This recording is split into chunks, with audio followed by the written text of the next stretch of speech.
Think back to the best managers you've ever had. Now, chances are they weren't that easy on you. They probably expected a lot. They challenged you, but you trusted them. There was something about their leadership style that engaged you, that brought out the best. Now, how did they do it? What made them effective? Well, over the last 20 years, I've been chasing down the answers to those questions, studying the managers with the highest customer satisfaction levels, the highest team profitability, the highest employee engagement scores. 20 years is a lot of research, but I knew that if I could identify the common characteristics of effective leadership, well, then I would better understand great organizations or great teamwork, great profit centers, great human potential. New York Times best-selling author Adrian Gostick is considered one of the foremost experts on workplace issues.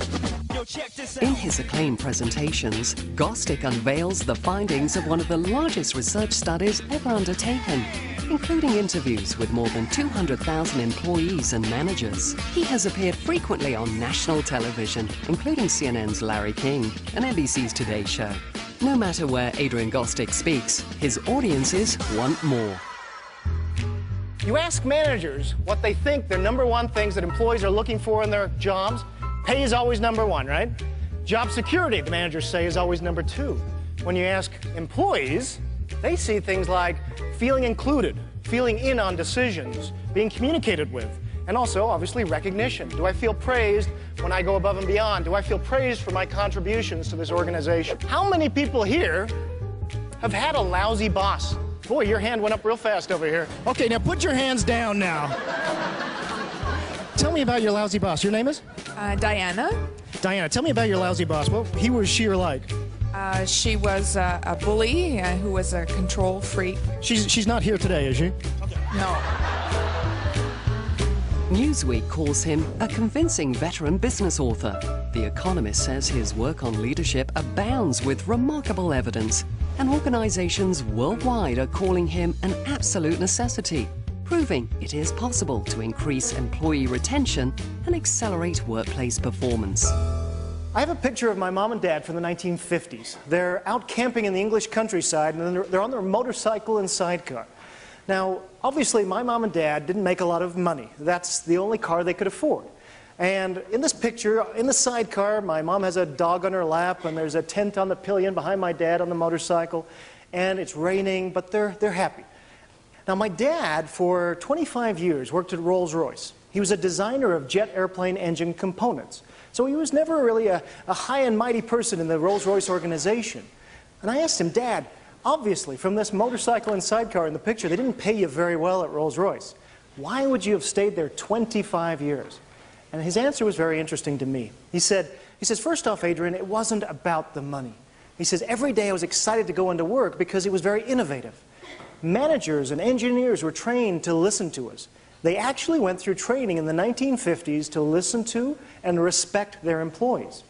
He says they were also taught to recognize us. If I added something to the drawing, my name would be added to the draft, which went up to senior leadership and to the client. He said there were even days where he would literally throw his fist in the air because he was so excited to go into work. That's what we're talking about when we talk about work culture, employee engagement. Is there a difference in work environments? If I said to you, what's the fun airline to work at? What would you say? Southwest, yeah. Recently, the New York Times did a study where they showed that it is statistically harder to get hired as a $10 an hour baggage handler at Southwest than it is to be accepted into the Harvard School of Business. Statistically, it's harder to work on the tarmac in 120-degree weather in Phoenix, throwing bags for $10 an hour, than it is to get accepted into Harvard.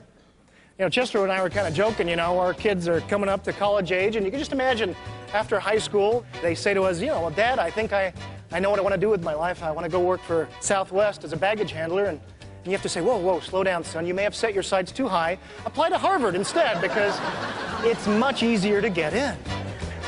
That's the kind of environment that is so rare that people will stand in line to work there. Kindergartners laugh 400 times a day, and adults not so much. Yeah, and what we found in the research is that companies and managers who lighten up are vastly more productive and profitable, and they even earn more money. But they're also doing it in a very smart way that drives productivity and creativity. And it seems like a lot of these things, what they have in common is that these are things in the office. They're not forcing employees to do things outside of work all the time that are supposed to be fun and are sometimes slightly annoying. Yeah, you know, there's nothing worse than, you know, getting dragged after hours with the CEO who wants to do karaoke.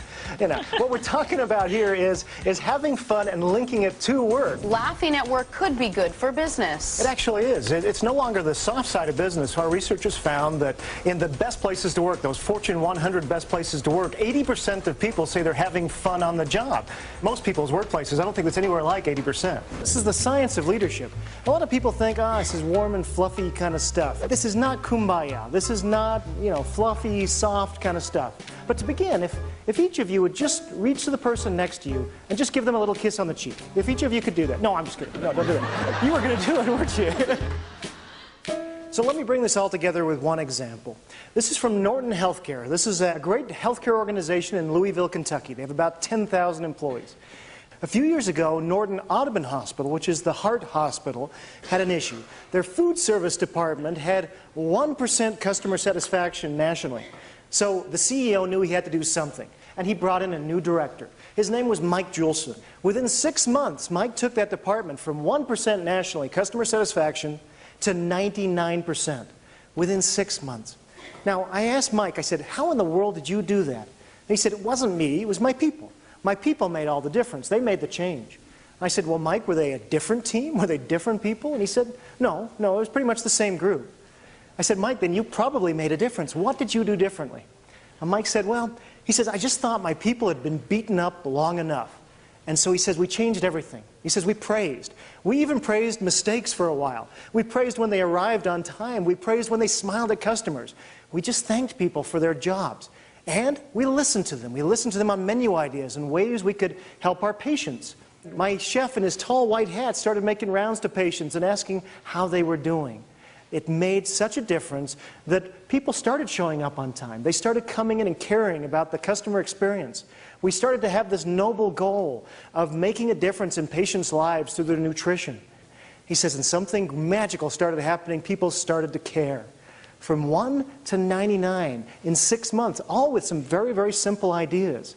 When I speak, somebody listens. And when I do something great, I'm praised and I'm recognized. That was the magic. And great things happen. He's called by many the world authority on employee engagement and recognition. Adrian Gostick will change the way you lead and inspire your people. Is there potential locked within your workforce or within yourself? What we've learned about employee engagement will change the way you do business, and we're going to have some fun doing it.